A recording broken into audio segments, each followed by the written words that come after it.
This program is presented by Birch Gold Group, the precious metal IRA specialists.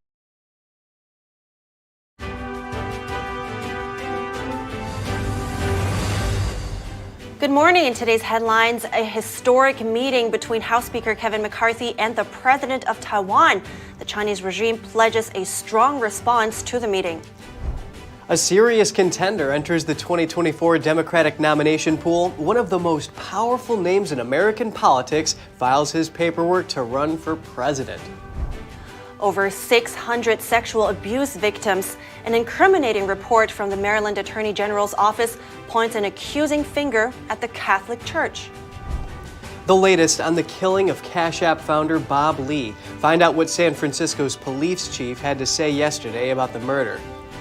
And a new bill in California has people in an uproar. Critics are calling it state-sanctioned kidnapping. We spoke with California attorney Aaron Friday. Have you ever stared out the window of a concrete office and longed for a change? We have a story of a woman who took a leap of faith into the great outdoors.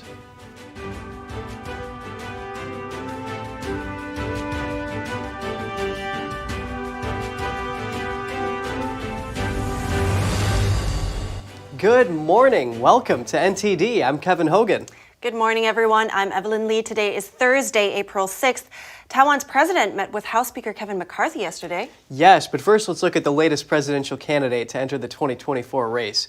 If he chooses to run again, President Biden is going to get some competition for the Democratic nomination from one of the most powerful names in American politics.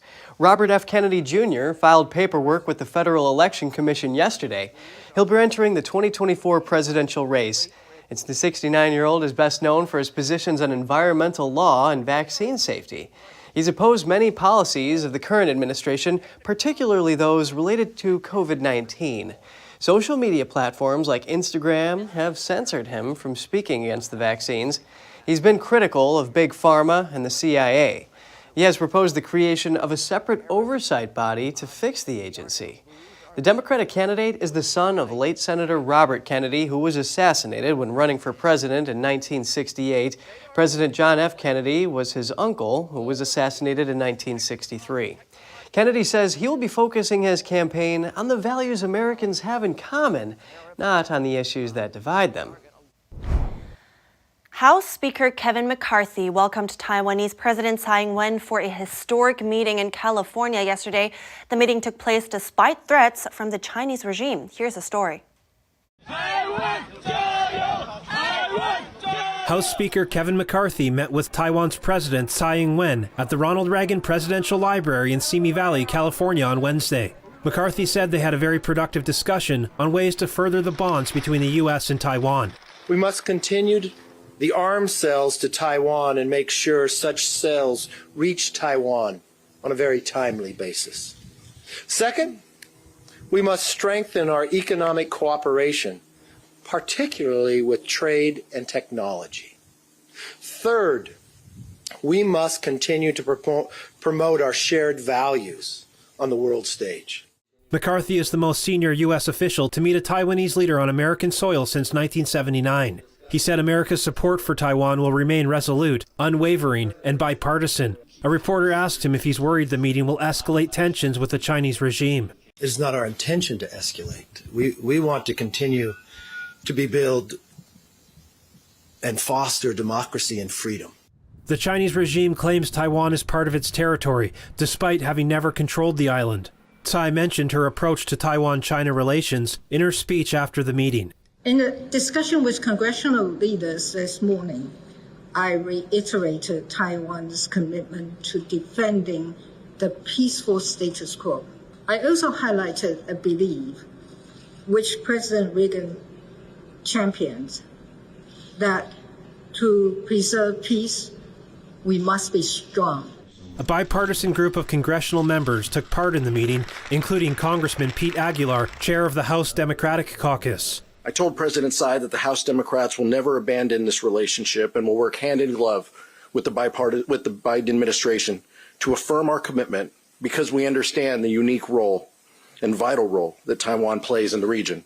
The Chinese regime has pledged a sharp response to the meeting. When then House Speaker Nancy Pelosi visited Taiwan last August, the CCP responded with its largest live fire drills in decades.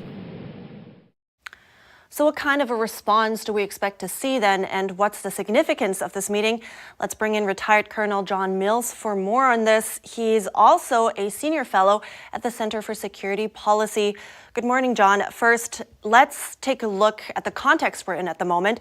So are we in a second world war? And then, of course, what's the significance of this meeting in light of that?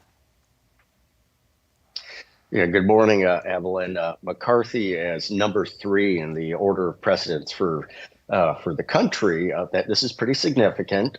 Being held at the Reagan Library, a beautiful facility, and with a very powerful congressional delegation, bipartisan, sends a strong message.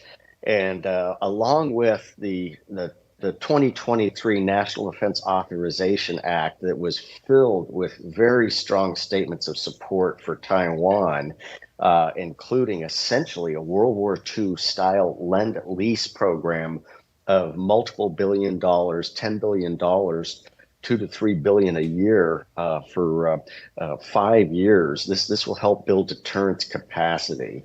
So I think it's a strong message. And along with us finalizing the agreement with the Philippines on return to basing in the north of Luzon, which secures the left shoulder of Taiwan. And I want to go back really quick to the discussion of whether or not this U.S. is in a Cold War with China. What is your stance on this? Well, clearly we're in a Cold War that is potentially going to kick off soon. The Chinese are attempting to build capacity to actually invade the island. They've never conducted an amphibious invasion. They have been able to sneak by Taiwan and established a foothold in Guadalcanal and the Solomon Islands, which is concerning. That's behind the second island chain of Guam, Tinian, and Saipan American territory. Yeah, we are definitely in a Cold War that is, we have to be alert and vigilant to make sure it doesn't go hot. So do you think this is generally being recognized by the U.S. then, that we are in fact in a Cold War? And do we see bipartisan cooperation in handling this issue? Well, we do have very strong bipartisan support for Taiwan. It was in the National Defense Authorization Act. I urge everybody to read a copy of that. It was just replete with strong statements of support, essentially updating the 1979 Taiwan Relations Act and making it more clear that we will defend Taiwan if China attempts an actual invasion. And Japan and South Korea are now actively talking with each other, and my liaison role with both Taiwan, South Korea, and Japan, getting Japan and South Korea to talk to each other regularly is an important deal. And they are coordinating, sharing information, which helps secure the right shoulder of Taiwan so that we can give Taiwan the backing it needs. And the key thing is to build deterrence capacity to prevent the Cold War from becoming hot. And Beijing, of course, threatening with retaliation going back to this visit. Now, I heard one analyst say this morning, though, that there may be a perception that in Beijing that they have to up the ante now to not look soft and be taken serious. So what do you think will we see as a reaction? Well, we will see a cycle of probably 50 to 100 aircraft at a time test the air defense identification zone of Taiwan. Normally in the south, they really normally mass their force in the south to stay away from the north. That's where Japan and America are able to project a strong air support. So likely a great increase, missile firings, sailings of warships. Challenging the air defense identification zone and the sovereign boundary of Taiwan. Thanks a lot for all these interesting insights, retired Colonel John Mills. Thank you, Evelyn. Now, China has launched a 3-day special operation in the central and northern parts of the Taiwan Strait. The operation includes on-site inspections on ships on both sides of the strait. The Fujian Maritime Safety Administration says the purpose is to ensure the safety of vessel navigation and operation. A Taiwanese maritime agency said yesterday it's lodged a strong protest with China about the move. The agency told shipping operators if they encounter such requests from China, they should refuse them and immediately notify Taiwan's Coast Guard for help. Some updates on the killing of Cash App founder Bob Lee. Police issued a statement on his murder yesterday. Lee was stabbed early Tuesday morning in the streets of San Francisco. He passed away in the hospital from his wounds. NTD's Jeremy Sandberg has the latest on Lee's untimely death.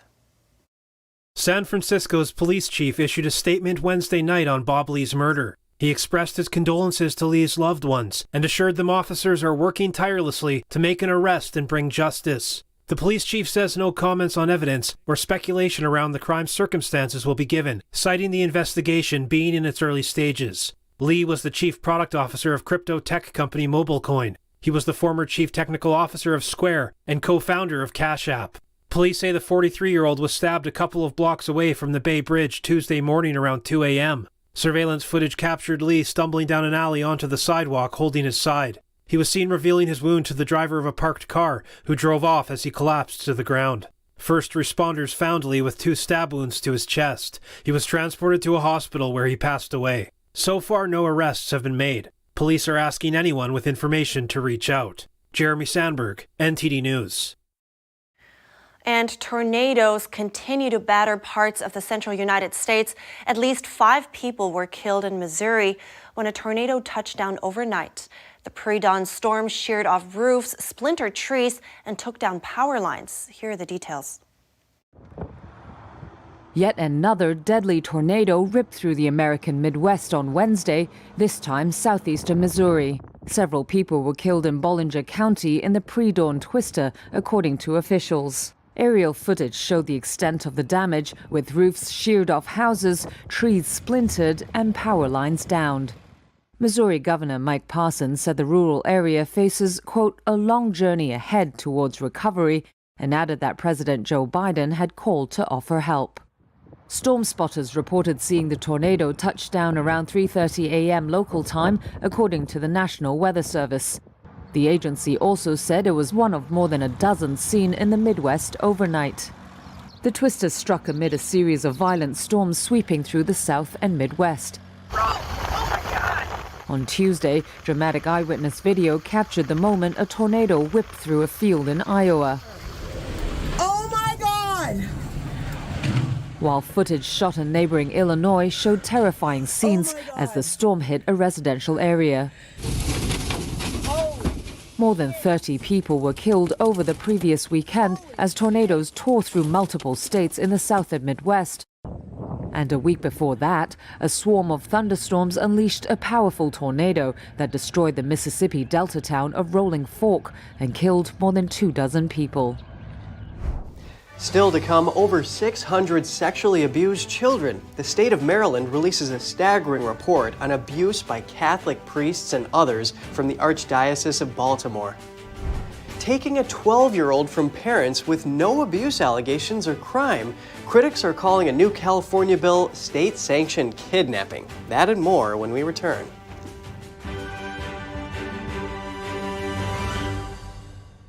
It's just clear as day. The media, whether it's broadcast, cable, or print media, has become extremely biased. And I started looking online for alternative ways to get information. And I saw an ad for a free trial. And I looked at it and I said, Epoch Times? I mean, come on, this is end of days type of stuff. I mean, what are they going to be talking about here? And I said, well, it's a free trial. Let me dig in.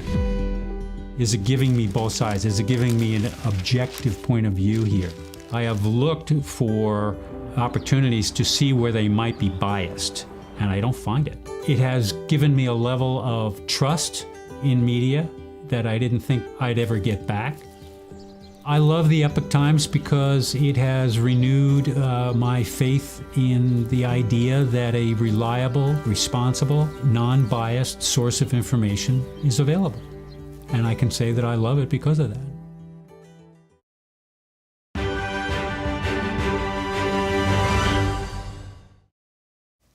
Welcome back. 150 Catholic priests and others from the Archdiocese of Baltimore sexually abused over 600 children. That's what a long-awaited report from the Maryland Attorney General's office revealed yesterday. The abuse spanned 80 years, and the report accuses church leaders of decades of cover-ups. It says that they did not act to protect victims or stop the abuse. Some parishes, schools, and congregations even had more than one abuser at the same time. St. Mark Parish in Catonsville had 11 abusers living and working there between 1964 and 2004. One deacon admitted to molesting over 100 children. Baltimore Archbishop William Laurie apologized to the victims. He says the report details a reprehensible time in the history of the Archdiocese. Maryland passed a bill on Wednesday to end a statute of limitations on lawsuits connected to abuse. It was sent to Governor Wes Moore, who has said he supports it. Baltimore Archdiocese says it has paid over $13 million in connection with abuse. The money went to care and compensation for 301 abuse victims since the 1980s. Indiana and Idaho are taking a stance against irreversible sex change procedures on minors. The governors from those states signed bills on the matter into law this week. Indiana Governor Eric Holcomb signed off yesterday. The law goes into effect July 1st. It will prohibit minors from accessing medication or surgeries that change their sex. Those currently taking such medications will have to stop by the end of the year. Doctors that violate the law will be disciplined by a licensing board. Idaho Governor Brad Little signed a bill Tuesday evening that criminalizes the procedures on minors. It takes effect in January next year. The new law will make it a felony to provide hormones, puberty blockers, or other sex change procedures to people under the age of 18. The ACLU is suing over the laws. And Kansas is banning transgender athletes from girls' and women's sports. Governor Laura Kelly tried to veto the ban, but lawmakers in the state's House and Senate reached a 2/3 majority to override it. The bill was passed yesterday. It was the governor's third veto in 3 years of a bill to ban transgender athletes. The ban will apply from kindergarten to college and takes effect on July 1st. Kansas lawmakers are also pursuing laws to end sex change procedures for minors. They also want to restrict restroom use and bar people from changing their name or gender on their driver's licenses. That measure passed the state Senate on Tuesday. Governor Kelly is expected to veto it. State-sanctioned kidnapping. That's what critics are calling a new California bill. If passed, it would allow a therapist to take a 12-year-old child from their family and put them in a residential facility. NTD's Daniel Monahan spoke with California attorney Aaron Friday. AB 448. The state's Assembly Judiciary Committee approved the bill in March. It would allow mental health counselors to commit children to residential facilities if they so request, even if the child has not claimed abuse or neglect. AB 665 is a bill that is going to expand the power of mental health providers. The authors of the bill say its goal is to address recent increases in suicide among youth, particularly Black and Latino youth. Friday believes the true intent is to pull LGBT kids out of homes. She says once a child is 12 in California and goes into the foster care system, they can dictate their own gender treatments. So they're creating an opening for these kids to get on puberty blockers, cross-sex hormones, and surgeries, which is, each gender questioning child is worth about $1.5 million to the medical community. They are lifetime medical patients. Losing their child would be just the first step for a parent's nightmare journey. And the parents then will have the Herculean task of trying to get their child back. But once the child's in the facility, how does the child get out? The parent has to fight and prove themselves to be fit parents. That's the opposite of our laws in the United States. And the 12-year-old put into such a facility could be in for a rude awakening. These facilities are underfunded. The workers there get paid minimum wage. They're unlocked. They can be filled with other children who are violent with severe mental health issues. Friday says the fact that drug dealers and traffickers hang around such places is well known. The attorney, who is a longtime Democrat, says the rights of parents are under assault nationwide. We have been asleep at the wheel watching quietly, silently, our parental rights be eroded. Friday, and the parents' rights group Our Duty is fighting back with their own bill. And what this bill says is that schools must inform the parents if their child is taking on a gender identity that does not match their sex. The school teachers know, but the parents are left in the dark. And the attorney has testified at government hearings. This bill is state-sanctioned kidnapping. Friday has a plea for those who want to help. And I hope that everyone calls their lawmaker and voices their opposition to this. The bill will head to the Assembly floor for a vote before moving to the Senate. Daniel Monahan, NTD News. Coming up next, a young woman in Finland becomes disillusioned with her career as a chef and makes a surprising move outdoors.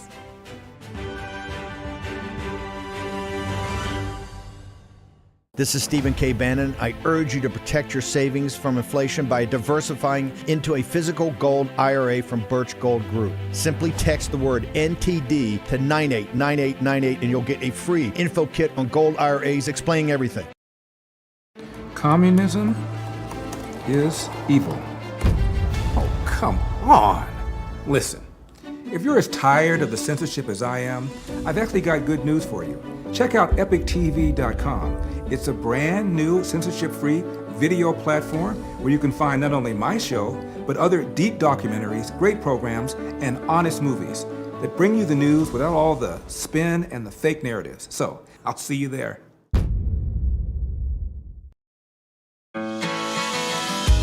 Got a new house.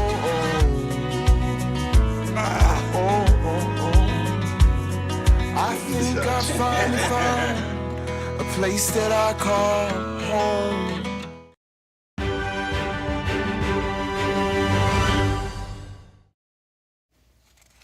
Welcome back. From art to poetry and literature, the majesty of the great outdoors has always been a source of inspiration for mankind. In our next segment, you'll hear how a young chef in Finland longed for a change, took a change, and became a reindeer herder. Daniel Monahan has the story. A wide open blue sky, the sound of hoofbeats pounding on the trail, mounds of fresh snow weighing on sagging pine boughs. For Yanida, her career as a reindeer herder has brought her back to that innocent wildness of childhood. We grew up in a way like a countryside, so our parents, they were not like watching us all the time. Her father was one of the first to start reindeer tours in the town of Levi in Finland. And she had always wanted to own a farm, but believing it was not the best way to make a living, Yanida ended up studying tourism. She then spent nearly a decade in hospitality as a chef and as a waitress. My problem was that after a while I felt like there was no challenge, and then the job itself got a bit boring. But sometimes what you are looking for is right in front of you. So one day, she decided to return to her roots, take a leap, and start her own company. Yanida now spends her time reindeer sledding as part of her tourism company in the magical snowy forest in Levi. A typical day starts at 7. Yanida goes out to meet her reindeer with food and harness. She collects berries and makes hay for the animals. Yanida says if you're a dog person, you might not like reindeer. Reindeers are like cats, so their personalities are a bit like, some of them are really curious, some of them are really social, don't mind to come close, and then there is the kind of reindeer that they don't want to come close to people and they rather be by themselves. It's like cats. In the spring, the reindeer are released back into the wild to prepare for the winter season. They don't do well in captivity and need a varied diet. Family and friends first wondered whether the path she chose was the right one. But Yanida says people telling her she can't do something makes her try even harder. And then it goes like to the point that you need to kind of fake it till you make it. So like I'm not always like good. I fail all the time, and like but you need to be kind of really stubborn and you just keep going. I always say to people that I have a patience to wait for years for something to become amazing. Does Yanita have any advice for someone thinking about making their own dream come true? I feel like the best way to actually learn something is just by doing it. Yanita says you may fail many times, but those are just stepping stones on the way to mastery. Minus 35 degrees, did you catch that? And I thought New York got cold, but it definitely looks very beautiful over there in the snow. Oh, I know, it sure does. And you know, that reindeer sledding, that looks like a blast. Yeah. I never knew reindeer were like cats, though. Yeah, that's an awesome piece of information. I'm so happy for her that she went for it, really. Yeah. Well, and you know, that log cabin construction, did you see that? It's so authentic. Yes, Really indeed. nice, keep you nice and cozy. And you know, that job sounds really difficult. It just seems like you need a lot of tenacity to get that done. Yeah. I agree with that. And a Filipino toy maker has created a unique way to help grieving owners who have lost their pets by creating lifelike replicas of them. Let's take a look.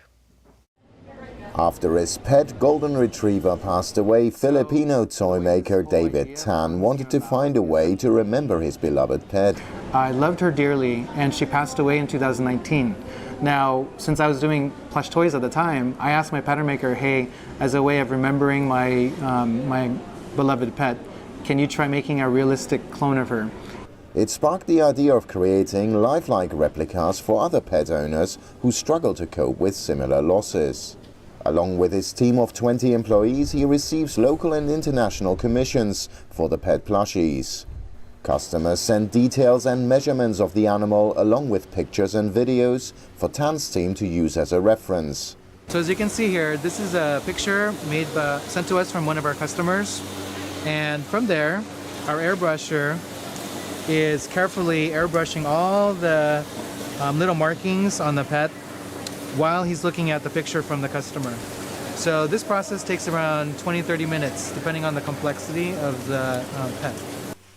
Each plushie takes about 2 days to make. Tan says one crucial aspect is that they are using the same fabric as is used for teddy bears.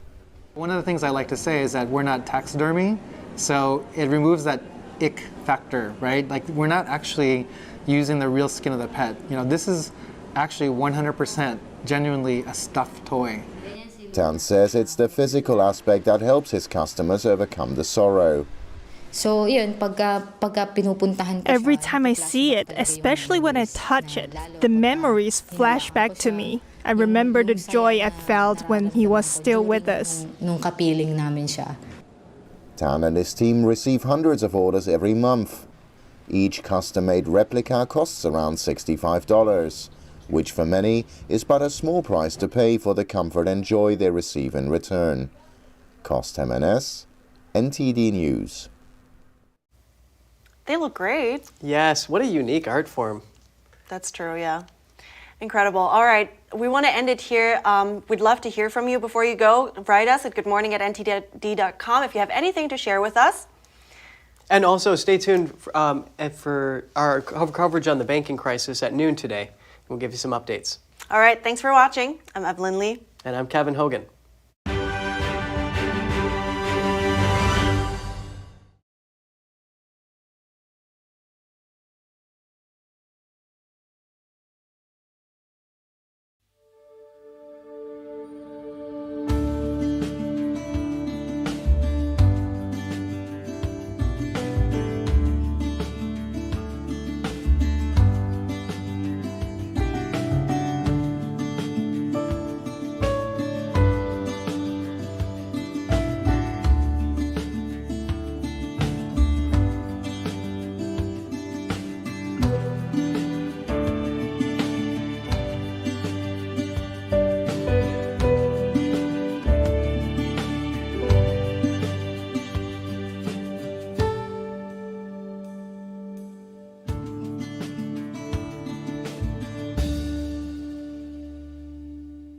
Thanks for watching us on YouTube. Did you know YouTube only keeps selective videos on its platform?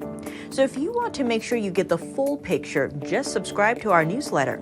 Go to newsletter.ntd.com and sign up. It's free.